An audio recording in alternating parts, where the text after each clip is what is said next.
Unang-una, maraming salamat sa pagpapaunlak ninyo at magandang umaga sa ating lahat. Kung mapapansin ninyo, ako nang nag-initiate ng press con na ito kasi alam ko yung marami sa inyo ay sa mga nakakaraang mga araw ay hindi nila ako ma-interview kasi hindi naman ako talaga nagpapa-interview. Ngunit naisip ko na parang yung narrative hindi masyadong nagiging maganda. Gusto ko linawin ang maraming bagay na may kinalaman nga dun sa very short-lived na pangunguna ko sa Blue Ribbon Committee. Halos 3 investigations lang yung ating natapos at nagkaroon na nga ng development at yun naman ay alam na ninyo. Ngayon, dahil nga dun sa mga pangyayari na yan, meron akong gustong mga issue na dapat ituwid. Gusto kong unahin yung tungkol dun sa punta nung Bryce Hernandez sa custodial investigation sa Camp Crame. Sapagkat kung alam naman ninyo, yun ay na-cite natin in contempt dahil nga sa tahasang pagsisinungaling niya, harap-harapan, ipinakikita na namin sa kanya mga dokumento, pati nga yung ginagamit niyang mga peking IDs na inisyu ng LTO. Pero ganun pa rin ang pagkakatanggi-tanggi niya. Napilitan kami na i-contempt siya at nailagay nga siya sa custody ng ating Sergeant at Arms. Kalaunan po nung ako po ay mapalitan na bilang chairman ng Blue Ribbon Committee, ay bigla nga pong hiniram yata si Bryce Hernandez ng ating House of Representatives. Ngunit nalaman ko na hindi naman siya ibinalik sa dating legal custody na dito nga sa ating Senado. Ang tinatanong ko po sa ating Senate President, naging kondisyon naman ang pagpapahiram niya yung madalian at ligtas na pagbabalik kay Bryce Hernandez pagkatapos ng hearing. So tinatanong ko lang naman po siya, bakit naman nanatili siya sa custodial center ng Camp Crame? Ang sagot po niya, alam na rin po ninyo, yun ay request ng Speaker ng House of Representatives. Na sa tingin po namin ay hindi naman yata tama sapagkat ang legal custody nga ay sa Senate. Ang sabi ko ay mukhang may sablay doon sapagkat muna yung kondisyon na ibinigay mo hindi tinupad. Pangalawa, kapag yun ay pinanatili mo sa Quezon City, sangayon na rin sa kanyang declaration, natatakot siya na pag ibinalik siya sa Senado, manganganib ang buhay niya. Parang binibigyan natin ng credence. Parang pinaniwalaan natin siya. Sa mga tweet, pagka siya'y nagsasalita rito sa Senado, parang hindi siya pinaniniwalaan. Pag nagsalita siya sa House of Representatives, tiwalang-tiwala ng kanyang sinasabi, puro totoo. Samantalang, puro kasinungalingan din naman ang kanyang sinabi. At nung kami magkaroon nga ng konting huddle nung bumaba siya sa session hall, sinabi ko sa kanya, Mr. President, dapat naman sana nakonsulta mo naman ako kung siya ay tuluyan mong ilalagak sa pangangalaga ng custodial center ng Quezon City. Bakit ko naman gagawin? Sabi niya, ako naman ang Senate President. Nakalimutan po niya na meron po tayong tuntunin sa Blue Ribbon Committee. Ito po ay nasa Article 6, Section 6, Paragraph C ng rules ng Blue Ribbon Committee. Kailangan po malaman ninyo. Ang sinasabi po ron, yung witness na cited in contempt may be ordered to be detained in such a place as may be designated by the committee alone. Meron pong option doon or with the concurrence of the Senate President.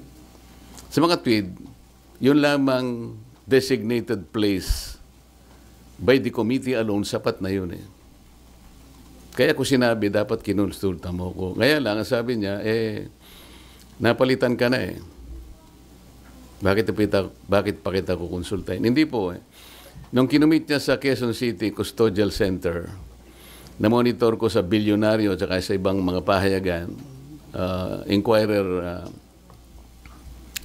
mga 2:15,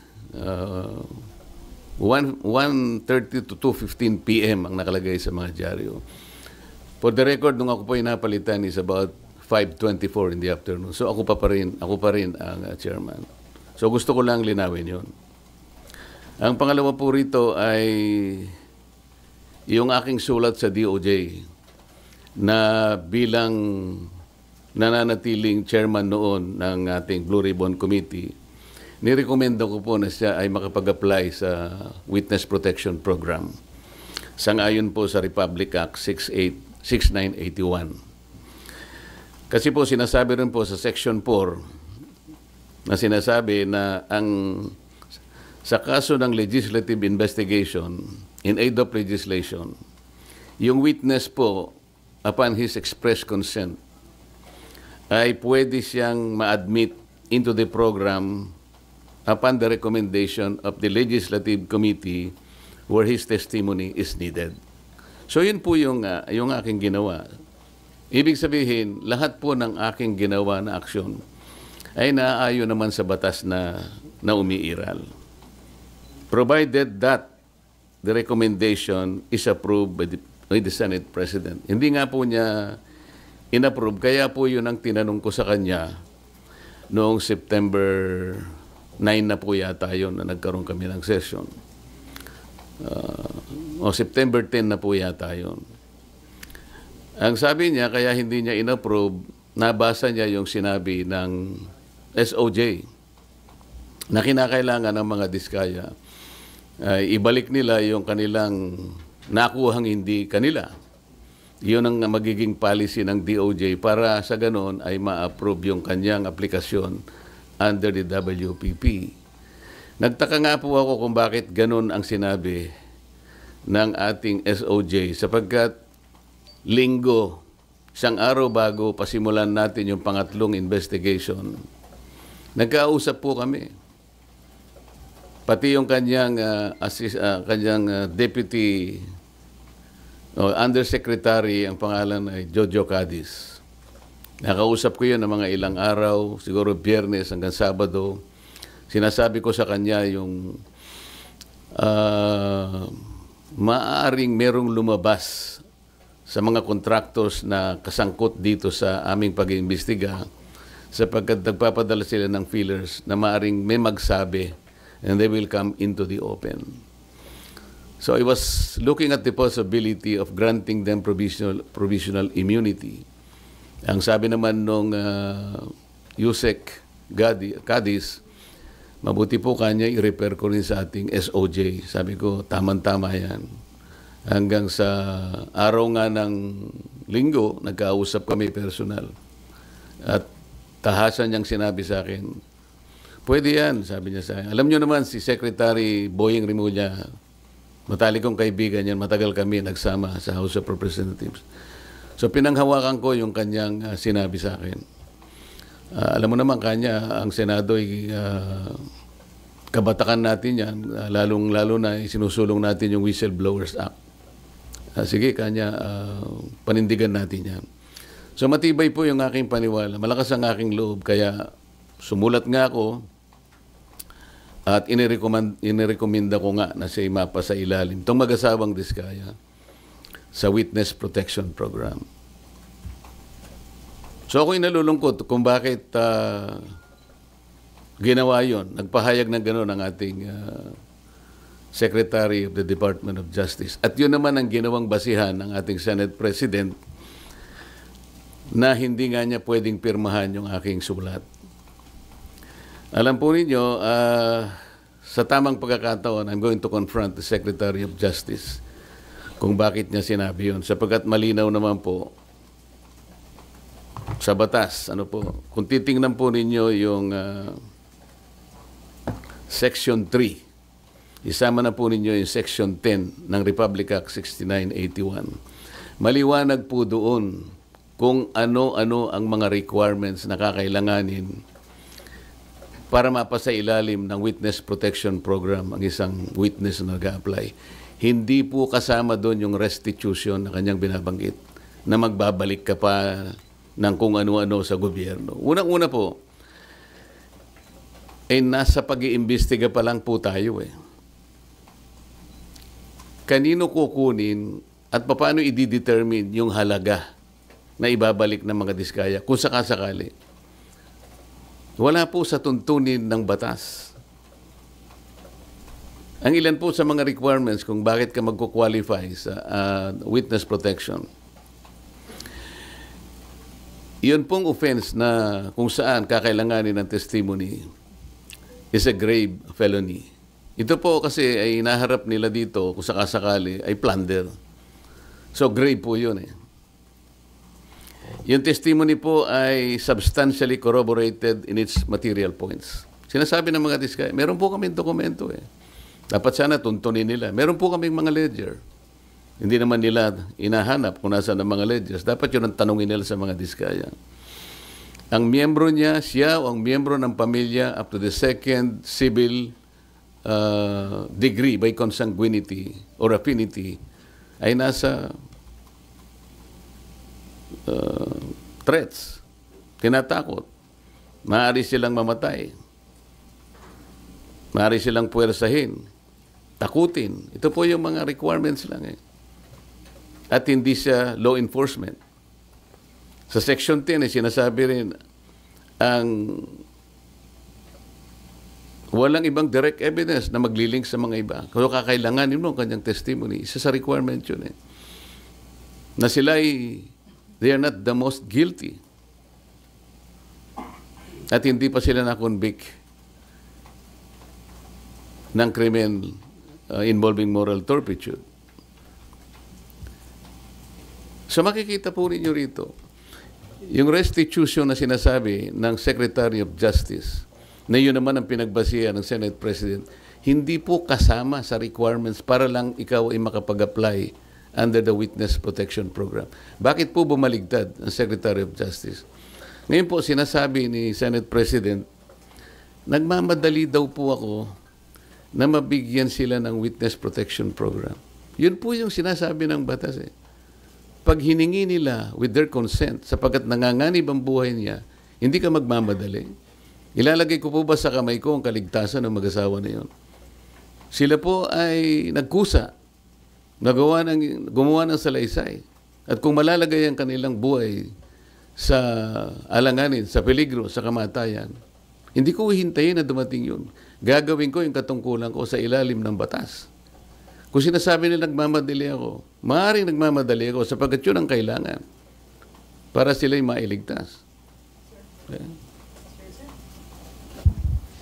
Sir, kaya nyo ba siya ini-apply sa Witness Protection Program? Sa tingin nyo ba, nagsasabi ng totoo yung mag-asawang Diskaya? Kasi may mga observation na parang selective ang kanilang pinangalanan yung samantalang year 2016 pa, as early as 2016, nag-DDPWH projects na sila. Pero parang wala siyang pinangalanan doon sa... Yung tanong mo kung pinaniwalaan ko, sinabi. Kaya that's beside the point eh. It's not for me to render judgment doon sa kanyang sworn statement. Yun ang kanyang sworn statement. At sinabi niya roon na nanganganib po yung buhay ko namin dahil sa lumabas po kami na ganito.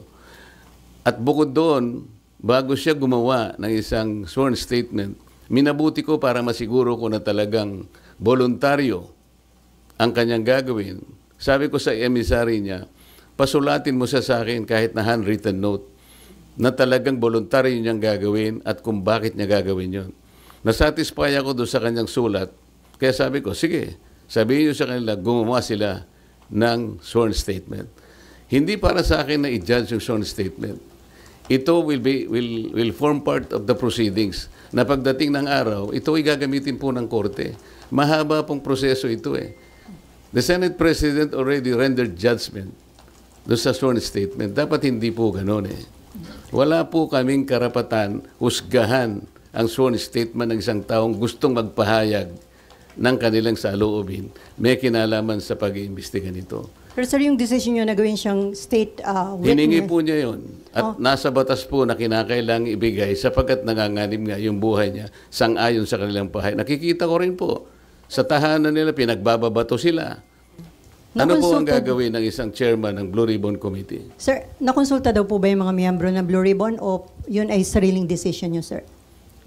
Paano kung kukonsultahin? Hindi ko nga alam kung maglalabas sila ng sworn statement. Nung ibigay nila sa akin yon, gabi ng linggo, nung makuha ko yung in a sealed envelope, wala na akong pagkakataon na bigyan ko ng kopya ang aking mga kasama. So dahil magsisimula ng alas 9, doon ko inihayag yung sworn statement. Hi, sir. Sir Mean po from TV5. Sir, I Yes, need to ma'am. ask this. Kasi yung sinasabi kaya daw po ang bilis ninyong inirekomenda maging state witness, nagkaayusan na. Would you want Sino to po comment? nagsabi nun? Sir, yun yung mga nag-circulating among netizens, sir, nung time na lumabas yung letter na... Sana po merong nagsabi talaga kasi mahirap mag-speculate ng ganun. Nagmadali po ako. Ako po, sinasabi ko sa inyo ang katwiran ng dapat magmadali. Yun po yung yun po yung sinasabi ng batas. Binasi ko po sa batas lahat ang aking ginawa. At hiningi po nila at sa aking palagay po ay nanganganib nga sila sapagkat marami silang binanggit na mga pangalan at nakikita ko rin naman kung anong ginagawa ng mga tao sa kanilang sariling tahanan. Hindi po ako pwedeng magbakasakali. Ayokong ilagay sa kamay ko yung kaligtasan nila. Kung hindi ko po ginawa, ako po ang nasisi. Baka iba po ang tanong nyo sa akin ngayong umagang ito. Sir, since malinaw at matibay po pala yung sandigan kung bakit nyo ginawa ito, would you seek audience with Senator Ping as the new Blue Ribbon Chair para po makiusap or paliwanag sa kanya ba't kailangan maging state witness yung Discayas? Alam ko po, alam niya ang tuntunin ng ating mga batas. Iyon po ay sinasaalang-alang ng batas. Hindi po ako naniniwala na hindi nila alam. Babasahin lang po nila yung Republic Act 6981. Nandun po yung mga provision. Sino-sino ang pwedeng mag-apply. Ang requirements po, sila po ba ay covered ng mga requirements? Sila po ba ay pasok do sa mga requirements? Alam po nila kung papasok o hindi. Hindi ko na kailangang makipag-usap. Kung kinakailangan, bakit hindi? Ngunit, baka mamaya sinasabi nila, may pinagtatanggol na naman ako. Ang dapat po niyong mapansin ay ganito. Bakit po nila ginadjudge yung sworn statement? Wala pong sino sa amin na pwedeng mag-judge. Not even the Senate President. Ako nga pwede akong magsabi na baka siya yung may pagkukulang ba't niya ginadjudge. Sapagkat alam ko yung mga diskaya, kalaban ng pamangkin niya sa politika. Meron akong babanggitin sa inyo na mga ibang pangungusap na ginawa niya na kailangan po nating linawin din. Kaya ito ang dahilan kung bakit ko kayo pinatawag sa isang press con. Ito po mula sa ANC Head Start. Interview ni Ms. Karen Davila about the Blue Ribbon Chairman being a lawyer. Sabi po ni Senate President Soto, there is no such thing as a rule, dapat abogado yun. Abogado ka nga, di ka naman magaling mag-imbestiga, di ba? Chuckles, nakalagay po. So useless. Unang-una po ako, wala akong in-insinuate na dapat ang chairman ay abogado. Ito lang ang in-insinuate noong isang babaeng hanggang ngayon hindi makamove on kung bakit ako nanalong senador. Alam na po ninyo yun. Pinipilit po ba nila sinabi ko ito? Hindi ko po sinabi ito. Pero sila nga po ang may pasaring rito eh. Abogado ka nga, hindi ka naman magaling mag-imbestiga, di ba? Saan po nila nakuha yun? Sino po ba yung magaling? Bakit tayo magkukumpara? Ito pa po sinabi niya, September 10, 2025, sa totoo lang, 1PH, Job Francisco, Chicky Vergel, Cheryl Cosim, SP Soto, may suspetsa na kami na inedit yung affidavit ng Diskaya. How can the Senate President say this? What is his basis for doing this? This is a serious charge. Sino po ang nag-edit? Ako po ba pinatutungkulan niya? Sir, isa na lang from my end. Sir, yung doon lang sa Camp Crame, sabi nyo sablay na binalik doon si Bryce, pero ngayon nasa Pasay City Jail, you're okay with that, sir? Alam mo, hindi ako pala away. Ang gusto ko lang kasi, the processes of the Senate and the integrity of the inquiry will not be compromised.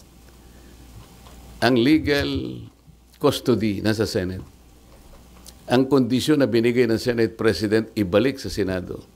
How come nag-relent siya sa request ng Speaker of the House of Representatives? Inconsequential yung request. The House of Representatives has nothing to do with the custodial authority of the Senate. Makukompromise tayo. Ngayon, nung sinabi nila na okay na ba sa'yo, nailagay na lang natin sa Pasay City. Para sa akin, okay na rin.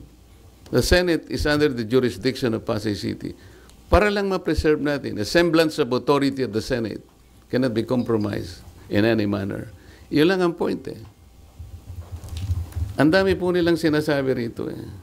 Very debut, September 14, 2025, via Twitter.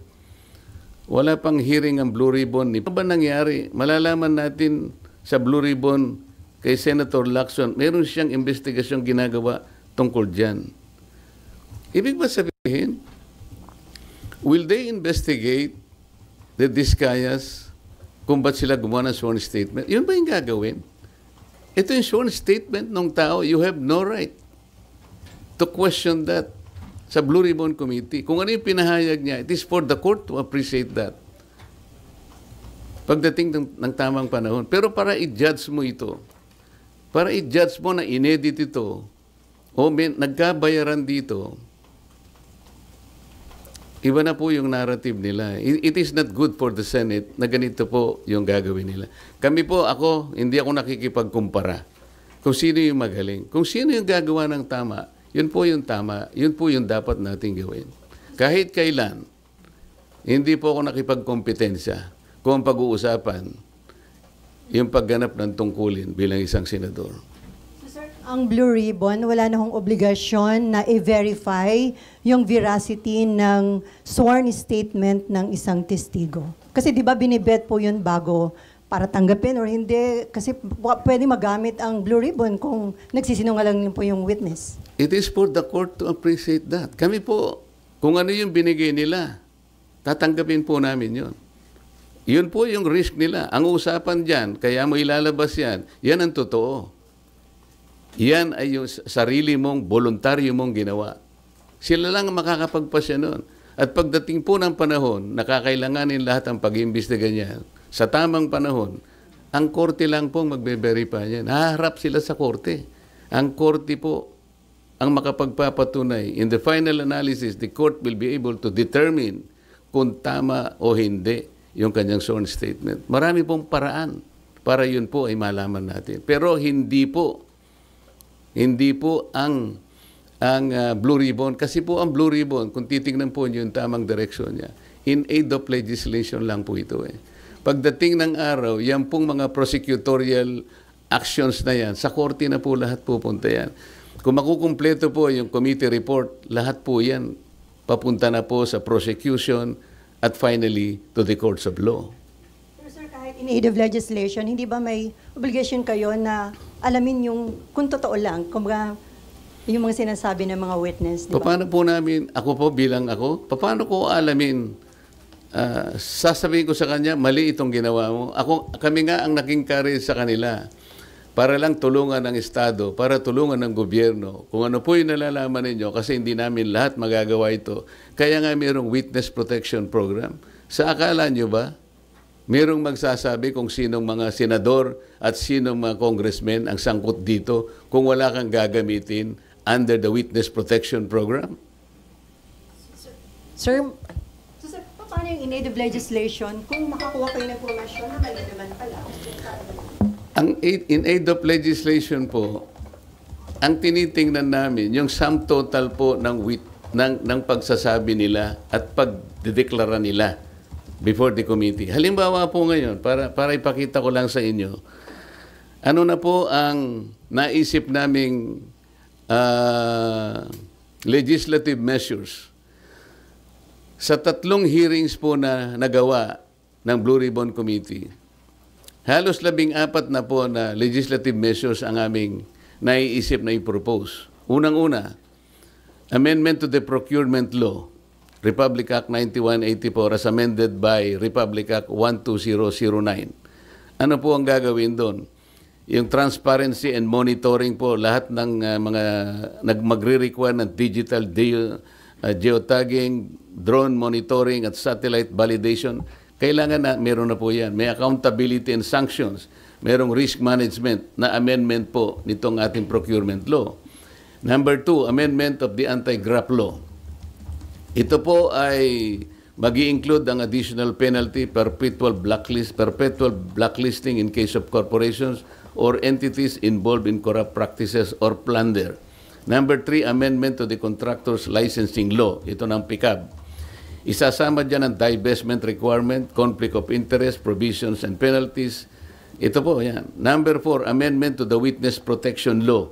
Dito pa lang po kailangan may amendment na po Number 5, amendment to the AMLA.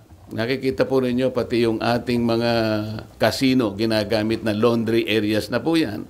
So mandatory na pre-award betting ng contractors, subcontractors for government infrastructure projects exceeding 50 million.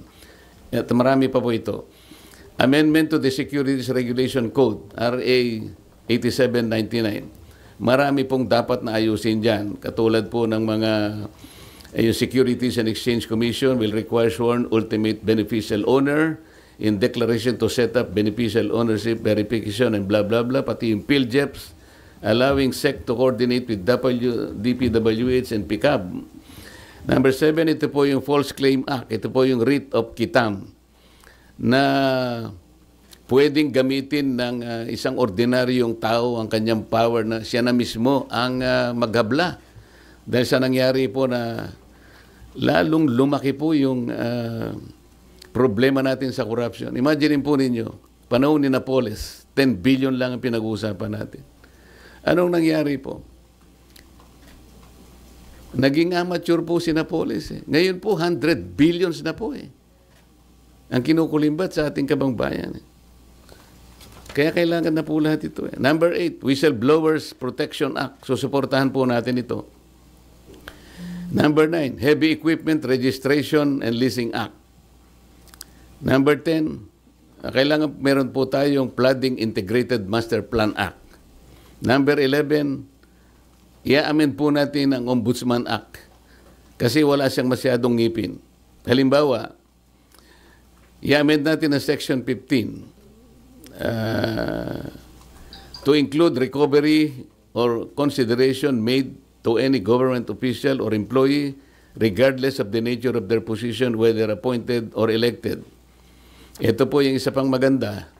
Amend Section 21 that despite exception to the disciplinary authority of the Ombudsman, a recommendation for immediate action shall be made by the Ombudsman to the appropriate Ethics Committee in cases involving members of Congress upon establishment of the sufficiency of the complaint. Kasi sa present law ng Ombudsman, hindi po kasali ang members ng Congress. Number 12, amendments to the Government Auditing Code. Yung COA, wala pong ngipin ng COA Kung titignan nyo, Presidential Decree 1445, ang sinasabi dyan, kailangan preventive ang audit. Paano kayo makakapag-prevent po ng pagnanakaw sa mga ating mga projects? At sa lahat ng gawain, kung post-audit lahat, na nakulimbat na yung pera. Pagkatapos mag-audit siya, post-audit, sasabihin niya, notice of disallowance. Nakakita na po ba kayo na pagkakataon, no, kahit anuman, sa lahat ng notice of disallowance na inisyo ng COA, maliban lang so nag-volunteer na magsoli ng paunti-unti, yung malakihan po na notice of disallowance, meron pa pong napakulong? Meron silang nasingil? Meron po ako na monitor, 100 billion sa SBMA, naging final and executory, umabot ng Korte Suprema. Final and executory. Hindi pa po nakolekta ng COA hanggang ngayon. Walang kang ngipin-ngipin. Ito po yung gusto naming gawin lahat. After 3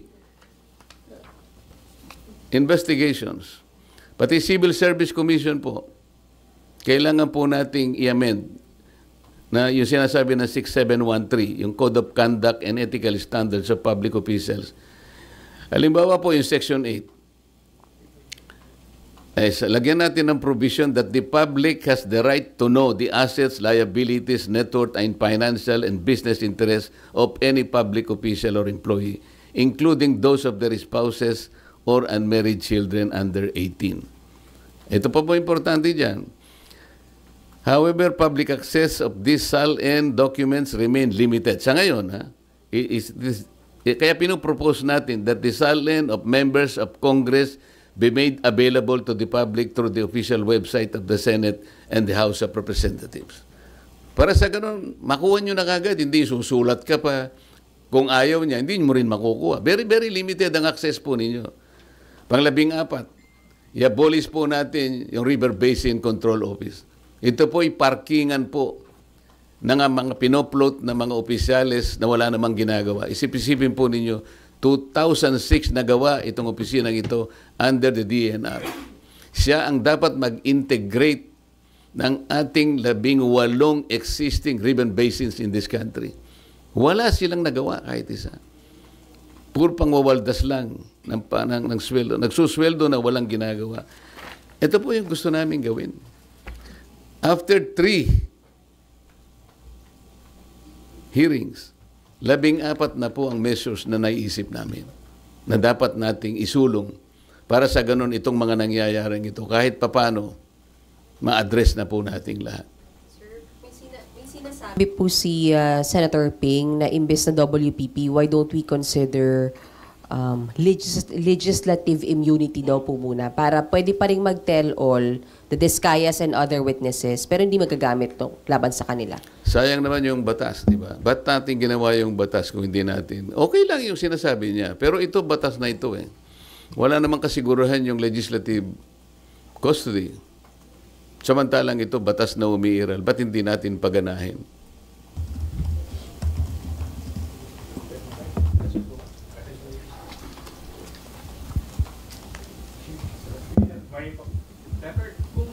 Nabanggit niyo po kanina na hindi na po saklaw ninyo trabaho yung pag-determine kung nagsasabi ng totoo o hindi yung witness. Then bakit po na contempt si Bryce Hernandez tsaka yung iba pang witness before? Natingin ng mga senador hindi nagsasabi ng totoo. Kasi yung kay Bryce Hernandez, meron kaming dokumento na binigay mismo ng Okada. Yung ipinatalo niyang pera, napakarami. Merong 14 million, merong 15 million.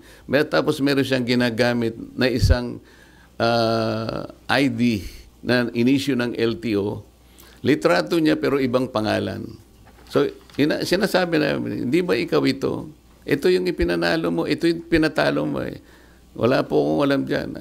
Hindi ko po pera yan. Kapag ako po ay naglalaro, ang nagbibigay po ng pera yung boss ko, yung Alcantara. Ito yung pambabastos na sa harap namin. Nandito na yung katwiran eh. Yung kay Diskaya, lumabas siyang mag-isa. Hindi ko anticipated kung ano yung nilalaman ng kanyang ano eh. I have no right to judge. Sabi ko nga sa inyo, pag natapos na lahat ng investigasyon, isa yun, maring iba pa ang lilitaw. Sa korte na po, gagamitin po lahat yun. And the court is the proper place para i-determine po yung veracity or otherwise nung kanyang paglalahad. Sen, so what do you make of the allegation of Bryce Hernandez na may mga senador na tumanggap din po ng kickback from the flood control projects? Ang pagkakaiba kasi, ayokong i-judge din yun. Ang sasabihin ko lang sa inyo, nung lumabas yung mag-asawang Diskaya, it was in response doon sa aking ipinload nung second hearing na, kayo po, tulungan nyo kami. Baka gusto nyo magsabi na ng totoo, ang may papangako namin sa inyo, merong tayong batas na maaaring mag-cover sa inyo. You take advantage of this. Isipin po ninyo kako sapagkat maaring maharap kayo sa plunder kung sakasakaling dumating ang panahon, ito po ay may latag lahat sa korte. Baka po ako maging maganda para sa inyo. Walang madali. Pare-parehong mahirap 'to. Ngunit makakapamili kayo, maring makaiwas kayo sa criminal prosecution, maring ang gawin na lang ng gobyerno ay civil liability na lang. So, in response to that, parang in-explore naming possibility, may lumabas nga. Ito nga yung Diskaya.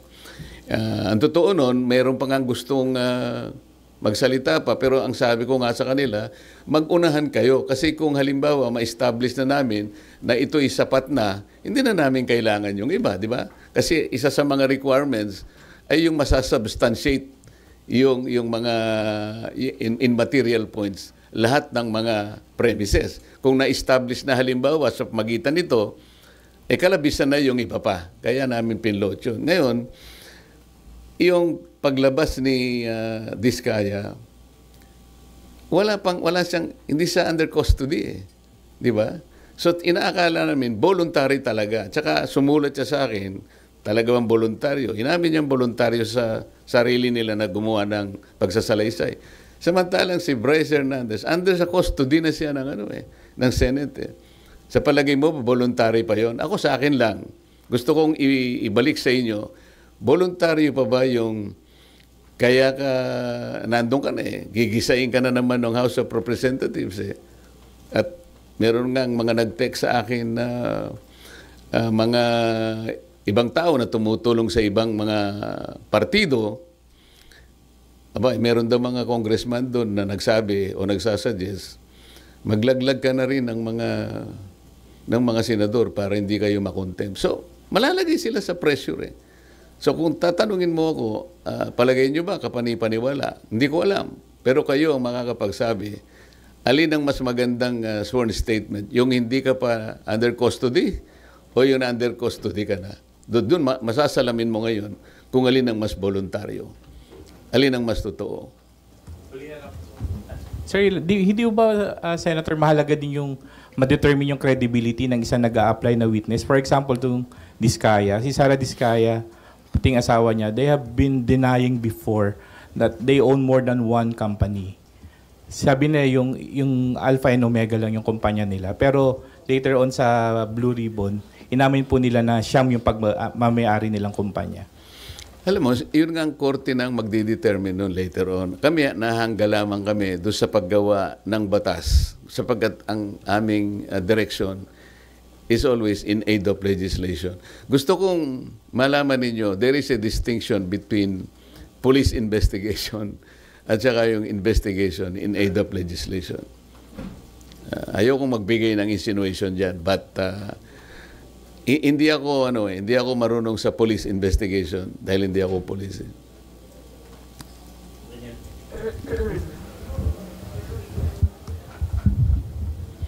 Hi sir, Daniel po from PTV4. Yes. Sir, ano po yung any thoughts lang siguro or nilook forward nyo doon sa tinayo po na Independent Commission for Infrastructure? Ateneo, ano yun? Independent Commission po. Yung ICI? Wala naman akong... baka sakaling makatulong naman yon, bakit hindi? Ang gusto ko lang sanang makita ninyo, lalo na kayong mga members ng media, kailangan mag-fit sila doon sa tinatawag na Independent Commission. Sino yung magiging opisyal na hihirangin na magko-compose ng Independent Commission? How independent can they be? Yung probity na hinahanap, wala ba silang kulay politika? Sila ba ay magpapahayag na kahit kailan hindi sila tatakbo sa opisinang pampolitika? Para sa ganoon ay yung gagawin nila ay talagang independent of anything para paniwalaan. Kasi yun ang importante, kailangang paniwalaan. Pagkatapos, are they competent na makita ito? Gaano katagal? Kasi ang pinag-uusapan natin, kailangan matigil na kagad dito eh. Kung ang pag-uusapan natin ay yung ilang taon pa atras, baka mamaya makonsume na tayo lahat Hindi ba dapat merong immediate na gagawin dito? Kaya nga yung sa amin, in aid of legislation, kailangang mailatag kaagad. Yung mga batas na kailangan, ma-address natin kaagad. Lamang, ang problema kapag ka-legislation, medyo matagal nga rin. Pero pagsikapan po natin, nabilisan, mapast-track natin, given the extent and magnitude of the problem ahead of us. Hi, Sen. In relation to his question po, sabi ni Senate Minority Leader Alan Cayetano po, magkakaroon daw po ng meeting ang minority bloc regarding po dyan sa pag-support po sa independent commission. At sabi po ni Senator Alan, susuportahan lang daw po yun kung, yung mga tinalagang miyembro ay malaya sa impluensya ng politika at malalaking negosyo. Kayo po, Sen, would you support the creation po ng independent commission for infrastructure po? I will support the creation of that commission. Ang sabi ko nga, yung kailangan siyang maging independent talaga.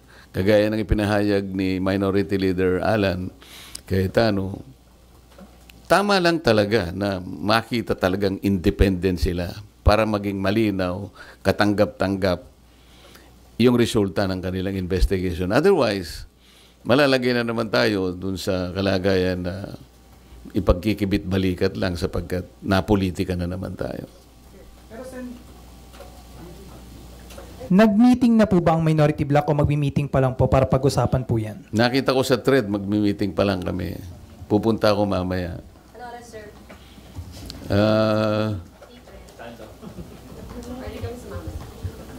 Parang lunch yata eh. Pero quick lunch lang kasi kailangan namin makabalik dahil may session, hindi ba?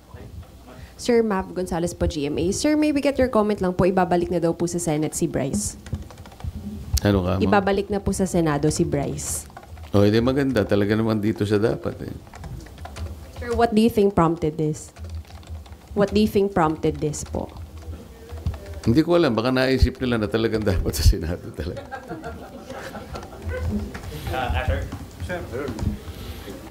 Sir, good morning po. Asher Kadapan Jr. from UNTV. Sir, tanong lang, ano po yung recommendation na dapat na maging direction po ng Blue Ribbon Committee investigating the anomalous flood control project? Nakausap niyo na po ba si Senator Ping about it? Ano yung huling tanong mo? Nakausap niyo na po si Senator Lacson about it? Direction po lang. Kailangan ba kaming mag-usap? Kasi sila nga yung nagsasabi na mali daw ang direction ko. Baka sila yung tama yung direction. Tingnan na lang natin, di ba? Hindi ko kasi alam kung bakit sinabi ni SP Soto na tingin namin mali yung direction. Marami raw dissatisfied sa mga kasama namin. Sino kaya yung kasama namin dissatisfied? Baka si House Speaker Romualdez lang ang dissatisfied doon sa paraan ng aming pag-imbestiga. Sabi ko nga sa inyo, committee investigation is not police investigation. Hindi yung nag-iimbestiga na pagkatapos meron pang separate investigation. Sa aking palagay ay hindi sana nangyari yun. Merong lugar dito, meron sa Arayat, meron sa Nauhan, Mindoro, meron sa ganito. Bakit pa isa-isang ganon? Ano ba yun? Meron ng Blue Ribbon Committee. Ba't kinakailangan magsagawa pa ng individual investigation ng bawat isa sa amin? Meron naman kaming Blue Ribbon. What does that suggest to you? Kasi sa House of Representatives na kung saan nagtagal ako, pagka yung isang subject matter tinitake up na sa committee, wala nang nagpe-privilege speech. At least sa House of Representatives. Sa Senate siguro baka wala namang rules na gano'n. Pero sa tingin ko, kahit na walang rules dito, pagka tinitake up na sa Blue Ribbon Committee, I think the common decency requires na wala na dapat yun. Kasi parang nagpapaligsahan eh. Hindi maganda. Sen, last lang na po sa akin. Bukod po sa pagkompronta, sabi nyo kay SOJ Remulla, meron po ba kayong ibang mga plano pang gawin to pursue providing protection sa mga diskaya, or are you still going to pursue it? Yun lang ang alam ko kasi yun ang nasa batas lang eh. Kasi baka kung meron pa akong gagawin, sasabihin nila, kinakatigan siya o inaapoyohan. Ayokong isipin ninyo na meron akong kinakampihan dito. As chairman, kailangan maging neutral ka eh. Alam mo yung problema ko nung nag-hearing ako sa Blue Ribbon? Ang problema ko, yung mga kasama ko nga, kung paano ko mamamanage yung time. Lahat gustong magsalita. Walang focus, di ba? Halimbawa, ang tinutukoy ng isa dito, pagkatapos magsasalita yung isa, doon ang tanong niya. So, yun pala yung nakita ko, yun pala yung pinakamahirap na challenge para sa akin. Hindi yung pagtatanong mismo o kung paano mo i-manage ang mga kasama mo. Kasi iba't iba yung pinanggagalingan nila. Kaya kung iisipin mo, kung kailangan maging focus kayo dahil kukunti yung panahon, medyo hirap ka pagka yun ang issue. Sir, Mary Monreyes from One News One PH po. Over the weekend po, meron pong umuugong na may kudeta daw po laban kay SP Soto. May nagsasabi rin po galing daw po sa Duterte Block yung move na to. Your comments po. Hindi ko naman alam yan. Hindi naman ako chismoso. Pero Sen, wala po bang kuda na nabubuo po ba ngayon o may info po ba kayo? Ako wala. Baka ikaw meron. Sabihin mo nga sa akin. Chika, ano lang po tayo. Thank you, Sen. Sir, sabi niyo mahirap yung pag-manage nung kayo ay Blue Ribbon. Nakita mo Chair. naman di ba? Yes, sir. Meron kang pinupunto dito. Tapos biglang sasabihin siya, ang pinakamahirap dito, biglang may mag-i-intervene. Mr. Chair, may I intervene? Of course, yung papayagan ako. Yun ang marami. Kaya kung minsan may nagseselos, ikaw kanya, hindi ka naman fair eh. Salita na salita. Paano mong gagawin? Nang intervene ito, papayagan pagkatapos. Tapos yan naman, nandun pa siya rito. Naku, hirap ka talaga doon. So, sir, nakahinga ba kayo ng maluwag na hindi na kayo yung chair? Or would you have wanted to stay as the chairman of Blue Ribbon po? Yung una mong tanong, nakaluwag-luwag, talagang lumuwag. Nung ako'y pinalitan na, yung paghiga ko sa kama, nakatulog agad ako eh. So ayaw nyo na rin, sir? Or would you have wanted to stay, sir, as the chair? Siyempre, kung ako yun, mandato eh. Yun ang tungkulin natin. Hindi naman tayo umaatras sa tungkulin. Diba? Thank you, sir. Okay, salamat sa inyong lahat. Hanggang sa susunod na pagkakataon.